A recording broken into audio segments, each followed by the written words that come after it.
How is everyone? Today we're going to begin what I hope will be a continuing series which spotlights AP Art alumni from LHS. Fittingly, to kick this series off, the first alumni spotlight is actually from one of my original students from the very first AP class that I taught. This is Hilary from AP 2009. What I've always been thankful to Hilary and her classmates for is for taking a 23-year-old seriously back in 2008. And perhaps more important than that, also teaching that 23-year-old not to take himself quite so seriously and learn that it was okay to laugh with his students. Hilary is going to take us through her 10-year journey from AP Art to art school and from freelance to her current position as an art director at a PR firm. Without further ado, from AP 2009, this is Hilary. Hey everyone, my name is Hilary. I am a 2009 graduate of Lunenburg High School and one of Mr. Perry's first AP alumni art students. And I'm here to tell you a little bit about, where I am right now, which is I'm a senior graphic designer at a PR firm in Boston, and my journey, how I got there, and some lessons that I can share with you guys. So I hope you guys like this, and hopefully you guys don't mind all the transition cuts that I'm making because I'll probably mess up 1,000 times. So after many wonderful months in Mr. Perry's AP art class, I started applying to colleges and ultimately chose Mass Art, which is a public art school in Boston. It's an amazing school. There's so many different fields that you can look into. I have friends that are currently glass blowers, industrial designers, art educators, people that work in the museums that studied art history, painters, sculptors, fabrics, all types of things. And then even within my own field, people were able to study more focused things like, user experience design, or some people wanted to go super traditional and, study letterpress, which is like the old way that they used to print newspapers and magazines and books and all that kind of things. So I think the school is great if you're really wanting to experience the breadth of the art and design world, and then, get really focused in and do what you want to do. I think they have everything that you need there to really be the best version of whatever kind of artist or designer you want to be. I would definitely say don't be discouraged if you don't know what you want to do yet. I think that's pretty normal. I really didn't know what I wanted to do until my sophomore year. And even then, it's all really a discovery process. So be patient with yourself and give yourself space to explore a lot of different things. Another piece of advice is that when you are in college, or if you don't go to college but you just want to explore fields, now, I think you can try internships because that really gives you a sense of what the day-to-day is like and helps you build connections. I've gotten so many of the jobs that I have now because of connections that I built when I was an intern in college. So one of the first things that I did after I graduated was a bunch of freelance, as well as working at a pizza shop because I had to pay the rent, and freelance can be super unpredictable. So definitely recommend just getting as much and as many jobs as you can. But I freelanced at a bunch of places, one being Boston Magazine. This was a really great experience because I love editorial design. It's really, to me, it's like a puzzle, and it's like almost mathematical in a way, but there's no math to it. You have to shift everything around and figure out the right layout, finding the puzzle pieces and how they're supposed to fit exactly. And, you only can figure that out by just pouring through magazines and looking what other designers are doing, and just spending really hours creating tens of thousands of layouts, it feels like. But it's such a great feeling when you find that right layout, and the one that will be best for the viewer of the magazine. So Boston Magazine was a really great experience for me. After a few months of freelancing, I was pretty over it. I think as a young person, it can be, it's hard because you have to you're 22 and you're trying to figure out how to manage timelines and how do you even select a price for what you're offering, and how do you invoice people, and how do you do your taxes. I think it was a lot of work, and I just didn't want to do all the sort of administrative side of that anymore. So I was applying to jobs, and I got my first job at a PR agency called Weber Shandwick. And this was definitely a lot more digital work than print work, but still so many really cool opportunities from that position. So while eventually I found the agency life to be pretty cool, I will say when I started, it was, as a full-time junior designer there, it was really tough. Like, it was definitely a tough transition for me. I think being at art school, I was so used to running around. I had a morning class, and then I went to an internship, and then I had a different job, and you were just zipping around all day. And I think part of what made that transition to full-time work kind of difficult was just like, oh my God, do I have to sit in the same place from 9 a.m. to 6 p.m.? Are you kidding me? And I think you also don't really have a good sense of what you're even really supposed to be doing. They're trying to find your place there, and you're trying to find your place there. But I think, it just took time. Like, it definitely just took a couple of months of, figuring out what my role was, and feeling comfortable speaking up. And then I think you're able to really start creating cool work when you feel the confidence to, voice your opinion and say what you think would be a really great idea, or, maybe what's not a good idea, and tell the account folks that. But advice would be to just give yourself the space to figure things out. It's not all gonna click in place immediately. So some of the first accounts I worked on were definitely not dream clients. They were sort of, things like Benefiber. I was photoshopping stock photos of a woman hugging someone, but putting a Benefiber bottle there, and just things where I was like, well, this is not living the dream. But I think as you spend more time on different projects, you sort of find where you can, creep in and create wiggle room to do something maybe a little bit more creative, and kind of,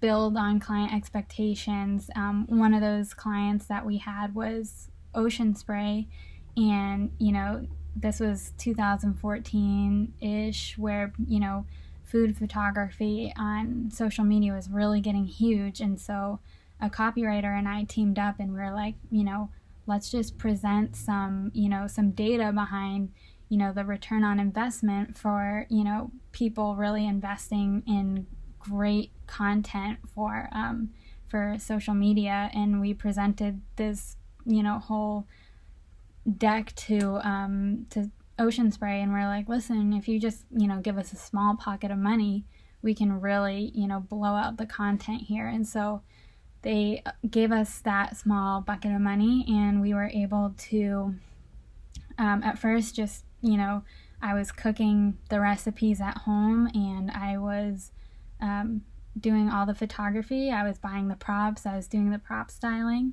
Look at me, I'm touching my face. I shouldn't be touching my face. And, we were really kind of being very scrappy about it. And then we presented the results of, how much more engagement that got online, and how people really were interacting with it much more. And so I think the client was then able to see this is a worthwhile investment. And then eventually it led to, investing in a real photographer, which I am not, and a real prop stylist and a real food stylist. And, then I was just doing art direction. So I'm saying, like, this is the type of content we're doing for the next few months, and these are the types of things people want to see, and this is my artistic vision for these products, or this thing. And then we would art direct photo shoots. So that was really cool. We did it for other clients too, like Maine Lobster. Got to go up to Maine and shoot, fishermen or lobstermen in their element. So I think there's, food photography is definitely not something that I thought I would be doing or would be in my wheelhouse, but it's something that I found that I really love doing the art direction for. So you kind of, just have to figure out these small little paths that you can expand into bigger paths and really create some value. And I think that is sort of how I started to feel comfortable and find my place at Weber Shandwick. So after a few years at Weber Shandwick, I then went to go work at a clothing company called Nick and Zoe, doing design for them. And now I work as a senior designer at a PR agency called Fleischman Hillard. And so every day can bring something different. Sometimes I'm brainstorming. Sometimes I'm concepting with our video team of like, what's this video gonna look like? Sometimes you're editing videos or animating, which are two things that I also didn't think I would be doing, but you kind of pick up skills along the way, and you just find things that you didn't know you were good at. Then there's kind of the more tedious stuff, which is like managing budgets and managing timelines, and I will probably never find those things very interesting, but they're part of the job. You get to work on all different types of creative outputs. Designing is still most of what I do, and all different types of things. They can be, emails, branding, website, they can be books, they can be, mailers. Every day is sort of something different, and that's one of the fun things about agency life that you don't get as much in-house, is that you work on a ton of brands, so you get to work in a lot of different styles, and you're pretty much never bored because every day is like 7 new things. And then some other things that I do are just managing our team members. So we have other designers, we have interns, and sort of, figuring out what they want to do for their career, because everybody's different. And so figuring out how to help them grow in their field. I thought I could just share a couple pieces of advice that have been helpful for me, and a couple lessons that I've learned in my few years being in the field. The first piece of advice came to me when I was a senior in college, and I think all of us in the design program are just staying up all night trying to perfect our work. You're really emotionally attached to it. It's really personal, and you also have the added pressure of knowing that you're going to be going out into the real world and applying for jobs.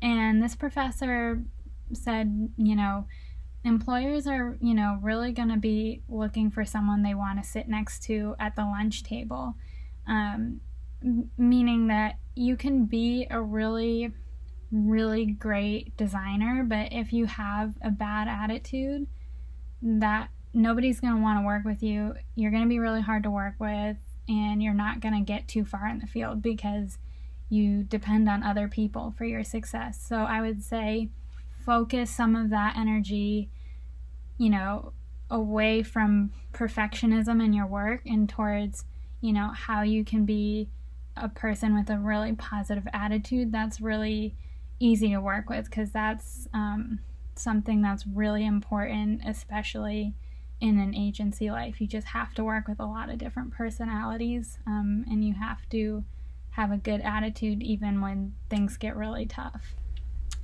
Another thing that was really stressful for me when I started at an agency was, I think you're just working with so many different people that aren't even in the creative field. You come from art school where everybody's creative and everyone just kind of gets it, and you go to, your real life job and everyone just is like questioning your decisions, and I think it can get really stressful and frustrating, and you're just like, well, obviously this is the right decision. I, spent 4 years studying this.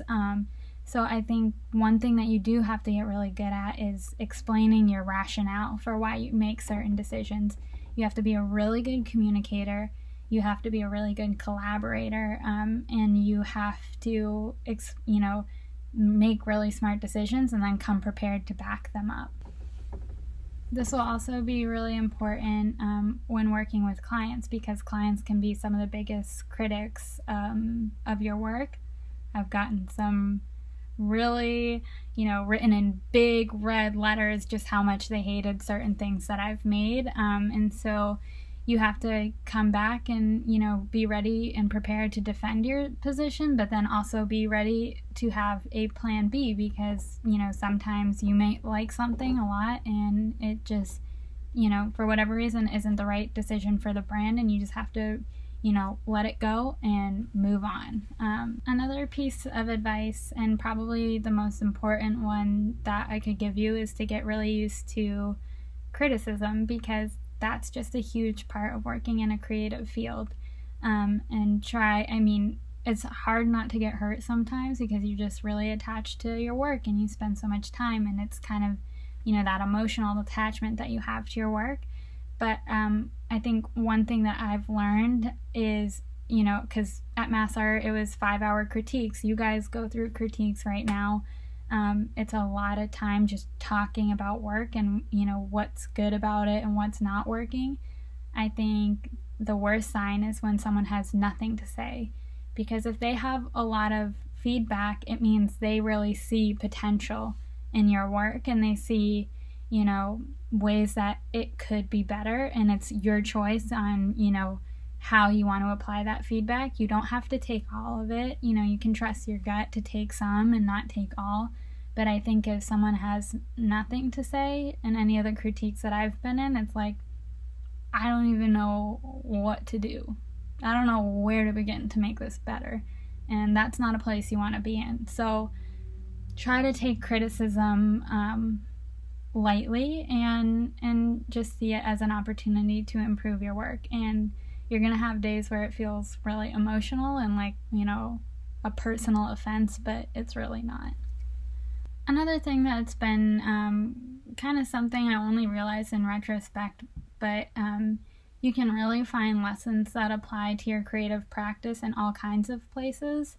I think, I had Mrs. Sabatini's math class in high school, and I did not like math, and it was not my favorite subject at all, but I really, towards the end of my time there, started to really enjoy her classes and the discipline that she had in those classes and taught us, and the organization and the attention to detail. Those have all been really, really important things in my career and just in the way that I produce my work. I think you have to really be on the lookout outside of art class of what you can learn and what you can pick up, because there's going to be valuable tools for you everywhere. Okay, I hope that was useful for you guys. If you do have any questions, feel free to email me or email Mr. DePerry. You can forward that along to me. Hopefully I've answered some questions, and I'm happy to answer more. And I hope you guys, are able to sort of continue in your creative practice even under these circumstances. I know it's super tough. And even I'm like, trying to do stuff and I can't find all the materials that I normally would. But I would say, just get creative about the way you get creative. And I'm happy to help you guys in any way. Bye. Thank you so much, Hilary. For AP 2020 and AP 2021, if you have questions that you'd like to see answered by our other alumni who are standing by across the country in quarantine, please submit those answers to me either via Google Classroom or through email, and I'll be sure to pass those along. Until next time, please continue to wash your hands and practice social distancing, and keep yourself and your loved ones safe.